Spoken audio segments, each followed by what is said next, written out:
నేను నా జీవితంలో మర్చిపోను కొత్తపల్లి చూపిన ప్రేమ కానివ్వండి, అభిమానం కావండి. మరి మీరు ఇంటింటికి వెళ్ళి నన్ను తీసుకుని వెళ్ళి ఇంత ఘనమైన స్వాగతం ఇచ్చారు. నా జీవితంలో మిమ్మల్ని మర్చిపోను, ఎప్పుడు కూడా నేను మనసులో మిమ్మల్ని పెట్టుకుంటా అని చెప్పి ఈ సభాముఖం ద్వారా మీకు తెలియజేస్తున్నాను. మధ్యతరగతి కుటుంబంలో జన్మించాను, ధర్మాజిగూడెం, లింగపాలెం మండలం. మరి నేను అమెరికాలో 18 సంవత్సరాలు ఉన్నాను. అక్కడ కేవలం నారా చంద్రబాబు నాయుడు గారు తీసుకొచ్చిన సంస్కరణ వల్ల నాకు అమెరికాలో ఉద్యోగం వచ్చింది. శ్యామ్ ఆపేసే ఉన్నా కదా శ్యామ్. మరి నారా చంద్రబాబు నాయుడు గారు చలవ వల్ల నాకు అమెరికాలో ఉద్యోగం వచ్చింది. అక్కడ 18 సంవత్సరాలు పనిచేసిన తర్వాత మరి నేను ఒక సేవా సంస్థని, మరి మన ఎంపీ గారు కూడా చాలా మంచి వ్యక్తి. ఆయనకి 37 సంవత్సరాలు, నాకు 44 సంవత్సరాలు. ఆయనకు చాలా వ్యాపారాలు ఉన్నాయి. ఆయన రాజకీయాల్లో రావాల్సిన అవసరం లేదు. మరి ఆయన కూడా చాలా గ్రామాలు దత్తత తీసుకున్నారు. మరి రాజకీయాల్లోకి వచ్చి సంపాదించిన అవసరానికి లేదు. మరి నాకు అమెరికాలో మంచి జీతం, మంచి కుటుంబం, మరి అన్ని వదిలేసి నేను నన్ను చింతలపూడి నియోజక ప్రజలకు సేవ చేయడానికి వచ్చాను. రాజకీయాల్లో ఉంటే పదవి వస్తే మీకు ఎంతగానో చేయొచ్చని చెప్పి వచ్చాను. నేను డబ్బుల కోసం రాజకీయాలకు రాలేదు. మీరందరూ ఆలోచించండి. చింతలపూడి మార్పు కోరుకుంటుంది, ఆంధ్రప్రదేశ్ మార్పు కోరుకుంటుంది. ఎందుకంటే మనకి ఆంధ్రప్రదేశ్లో అభివృద్ధి లేదు, మరి అంధకార రాష్ట్రంగా తయారైపోయింది. మీకు ఈ రోజు ఇస్తున్న 1000-2000 రూపాయలు, లేకపోతే మీకు ఇస్తున్న 10,000 మీరు అదే ఇదనుకోవచ్చు.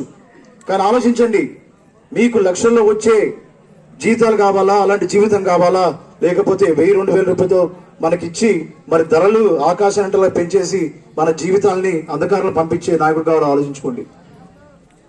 తెలుగుదేశం, జనసేన, బీజేపీ ఉమ్మడి ప్రభుత్వం రేపు వచ్చిన తర్వాత అక్కడ సెంటర్ లో మోడీ గారు ఉంటారు, మనకి ఇక్కడ రాష్ట్రంలో నారా చంద్రబాబు నాయుడు గారు ముఖ్యమంత్రిగా ఉంటారు, మరి పవన్ కళ్యాణ్ గారు ఉంటారు. మరి ఈ ముగ్గురు కాంబినేషన్ లో మీరు అక్కడ చూస్తారు. అలాగే నన్ను అసెంబ్లీకి పంపించే ఎమ్మెల్యేగా, మరి ఎంపీగా మరి మహేష్ యాదవ్ గారిని పార్లమెంట్ పంపిస్తే ఆంధ్రప్రదేశ్ అభివృద్ధి సూపర్ ఫాస్ట్ రైల్ లాగా పరిగెడుతుందని నాకు ఎటువంటి డౌట్ లేదు ఆ విషయంలో. మద్యపాన నిషేధం అంచెలంచెలు చేస్తా అని చెప్పి అన్నాడు.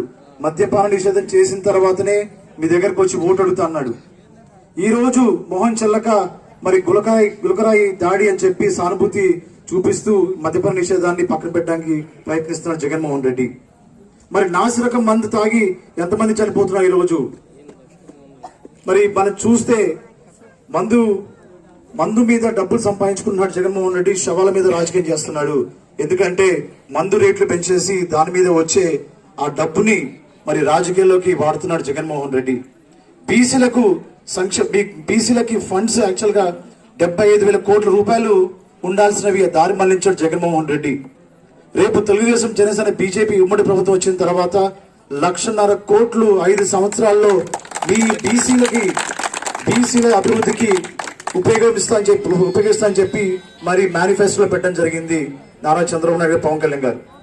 మీ ఇంట్లో 18 సంవత్సరాలు దాటిన ఆడపిల్లలు ఉంటే ఆ పిల్లకి నెలకి 1,500 రూపాయలు రేపు తెలుగుదేశం, జనసేన, బీజేపీ ఉమ్మడి ప్రభుత్వం ఇవ్వబోతుంది. అంటే సంవత్సరానికి 18,000 రూపాయలు మీ యొక్క అకౌంట్ లో పడతాయి.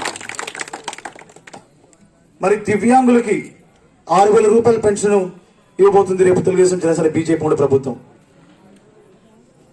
మరి ఈ రోజు మీకు వస్తున్న పెన్షన్ ఏదైతే అంచెలంచెలా పెంచుకుంటూ వచ్చి 2,000-3,000 చేశాడో, రేపు తెలుగుదేశం, జనసేన, బీజేపీ ఉమ్మడి ప్రభుత్వం వచ్చిన తర్వాత 1వ తారీఖునే మీకు 4,000 రూపాయలు పెన్షన్ ఇవ్వబడుతుంది. ఒకవేళ మీరు ఏదో కారణాల వల్ల మరి ఊరికి వెళ్ళి 2 నెలలు తీసుకోకపోతే మరి మీకు 3 నెలలతో పాటు పెన్షన్ ఒకసారి ఇవ్వబడుతుంది రేపు తెలుగుదేశం, జనసేన, బీజేపీ ఉమ్మడి ప్రభుత్వం తర్వాత. మరి ఇవన్నీ కూడా మీకు రావాలంటే మరి ఒక మంచి నాయకుడు ఉండాలి, కమిషన్ తీసుకున్న నాయకుడు ఉండాలి, లంచాలు తీసుకున్న నాయకుడు ఉండాలి. మరి నాకు డబ్బుతో పని లేదు, నాకు కేవలం మీ యొక్క సంక్షేమం, అభివృద్ధి ముఖ్యం. అలాగే ఈ రోజు వైసీపీ ప్రభుత్వంలో పనిచేస్తున్న వాలంటీర్లు ఉన్నారు. మరి వాలంటీర్లకి రేపేదో ప్రభుత్వం మారితే వాళ్ళు ఉద్యోగాలు పోతాయి అనుకుంటున్నారు. అస్సలు దాంట్లో ఏమాత్రం నిజం లేదు. ఈ రోజు వాలంటీర్లకి 5,000 రూపాయలు ఇస్తున్నారు. రేపు తెలుగుదేశం, జనసేన, బీజేపీ ఉమ్మడి ప్రభుత్వం వచ్చిన తర్వాత వారి గౌరవ వేతనం 10,000 రూపాయలు పెంచుతామని నారా చంద్రబాబు నాయుడు చెప్పడం జరిగింది. అది కాక మరి వాలంటీర్లు చదువుకున్న చదువుకి వాళ్ళ దగ్గర ఉన్న స్కిల్ ని అభివృద్ధి చేసి వారికి మెరుగైన జీవితాన్ని ఇవ్వడానికి మరి నారా చంద్రబాబు నాయుడు గారు, పవన్ కళ్యాణ్ గారు, మోడీ గారు ప్రణాళిక సిద్ధం చేశారని నేను చెప్తున్నాను. మీరు ఇవన్నీ కూడా మర్చిపోకుండా మీరు మనసులో పెట్టుకోవాలి, మైండ్లో పెట్టుకోవాలి. ఎందుకంటే జగన్మోహన్ రెడ్డి పచ్చి మోసగాడు. సంక్షేమం పేరుతో మనల్ని ఏ రకంగా మోసం చేస్తున్నారో మనం చూస్తూనే ఉన్నాం. మనం బాగుపడాలంటే, మన పిల్లలు బాగుపడాలంటే, వారికి మంచి భవిష్యత్తు కావాలంటే సంక్షేమంతో పాటు అభివృద్ధి కావాలి. వైసీపీ ప్రభుత్వం సంక్షేమమే అభివృద్ధి అని చెప్పి మనం మోసం చేస్తుంది. సంక్షేమం వేరు, అభివృద్ధి వేరు. అభివృద్ధి చేయగలిగే ఒకే ఒక నాయకుడు నారా చంద్రబాబు నాయుడు గారు. సంక్షేమ పథకాలు ఏ ప్రభుత్వం వచ్చినా కూడా ఎవరు ఆపలేరు. అవి మీకు వస్తూనే ఉంటాయి.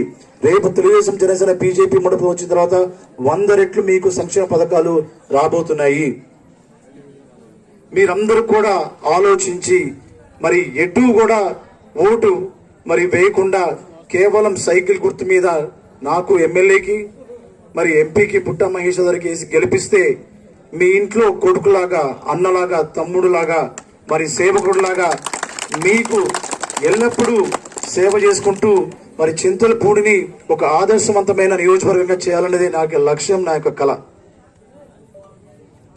నేను ఎందుకు ఇంతగా చెప్తున్నానంటే నేను చిన్నప్పటి నుంచి చూస్తున్నాను చింతలపూడి ఏమీ మారలేదు.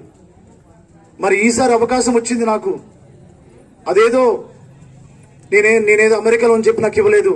నేను చేసిన సేవలు, పార్టీ పట్ల నాకున్న నిబద్ధత, విధేయత చూసి మరి సొంగ రోషన్ కుమార్ అయితే చింతలపూడికి బాగుంటుందని చెప్పి నారా చంద్రబాబు నాయుడు గారు, పవన్ కళ్యాణ్ గారు చెప్పడం జరిగింది.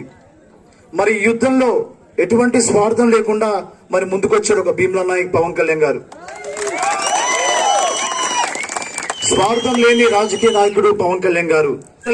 సినిమాలో సంపాదించిన డబ్బులు తీసుకొచ్చి ప్రజా సేవకి పెట్టారు. మరి నేను అమెరికాలో సంపాదించిన డబ్బులు తీసుకొచ్చి ప్రజాసేవకు పెట్టాను. మరి ఎటువంటి స్వార్థం లేని మాకు మరి మీరు అవకాశం ఇస్తే మీ జీవితాల్లో ఎలాంటి వెలుగు తీసుకురాగలుగుతామో మీరు ఆలోచించండి. ఈ రోజు మీరు ఇంటికి వెళ్ళి పడుకున్న తర్వాత నేను చెప్పిన మాటలు ఒకసారి గుర్తు తెచ్చుకోండి. మరి ప్రతిరోజు మీరు భోంచేసేటప్పుడు మీ పిల్లలతో కానివ్వండి, మీ తల్లిదండ్రులతో ఆలోచించండి. ఎందుకు మార్పు అవసరము, ఎందుకు మరి నారా చంద్రబాబు నాయుడు కావాలి, ఎందుకు చింతలపూడికి సొంగ రోషన్ కుమార్ కావాలి, ఎందుకు ఎంపీగా మహేష్ యాదవ్ కావాలని ఆలోచించండి. ఇది మన భవిష్యత్ తరాల కోసమే. నాకు రాజకీయాలు పెద్ద విషయం కాదు. రాజకీయాలు లేకపోతే నేను అమెరికాలో చాలా మంచి జీవితం నేను గడపచ్చు. మరి ఎందుకు మరి ఇంత నేను కష్టపడి తిరిగి మరి మీ యొక్క శ్రేయస్సు కోసం తిరుగుతున్న ఆలోచించుకోండి. కేవలం ఇది మీకోసమే. నేను తిరిగిన దేశం అంటూ లేదు. మరి ప్రయాణించని విమానంలో ఫస్ట్ క్లాస్, బిజినెస్ క్లాసులు అన్నీ కూడా చూశాను నేను. నాకు ఇదేం పెద్ద విషయం కాదు. మీరు అందరూ కూడా ఆలోచించండి. మార్పు అవసరం. ఎన్నాళ్ళని మనం ఇట్లాగా ఉంటాము అభివృద్ధి లేకుండా. మీరు ఈ రోజు అందరూ కూడా ఒక తీర్మానం చేసుకోండి. ఎవరు వచ్చినా, మభ్య పెట్టినా, డబ్బులు ఇచ్చినా కూడా ఆ డబ్బులు తాత్కాలికమే, అభివృద్ధి శాశ్వతం. అది మీరు మనసులో పెట్టుకొని సైకిల్ గుర్తు మీద ఓటేసి నన్ను, మరొక మాట, మీరు నాకు భారీ మెజారిటీ ఇస్తే చింతలపూడికి ఒక మంచి బహుమతి ఉంది. అలాగే మరి చింతలపూడి మోడీ, గుర్తుంచుకోండి, సెంట్రల్లో మోడీ గారు, ఇక్కడ చింతలపూడి స్టేట్ లో చంద్రబాబు నాయుడు గారు, పవన్ కళ్యాణ్ గారు. అన్ని కూడా మనకి కలిసి వచ్చే అంశాలు. అవకాశాన్ని సద్వినియోగం చేసుకోండి. మీరు ఎటు కూడా ప్రలోభపడకుండా సైకిల్ గుర్తు మీద ఓటేసి గెలిపించండి. మరొకసారి కొత్తపల్లి మరి నన్ను ఇంత ఘనంగా ఆహ్వానించి మరి ఇంత భారీగా చేసిన మరి ఇక్కడ పెద్దలకి, తెలుగుదేశం, జనసేన, బీజేపీ పార్టీ నాయకులకి, కార్యకర్తలకి, అమ్మాయిలకి, కొత్తపల్లి గ్రామస్తులకి, మీడియా మిత్రులకి నా యొక్క ధన్యవాదాలు తెలియజేస్తూ జై తెలుగుదేశం, జై జనసేన, జై బీజేపీ.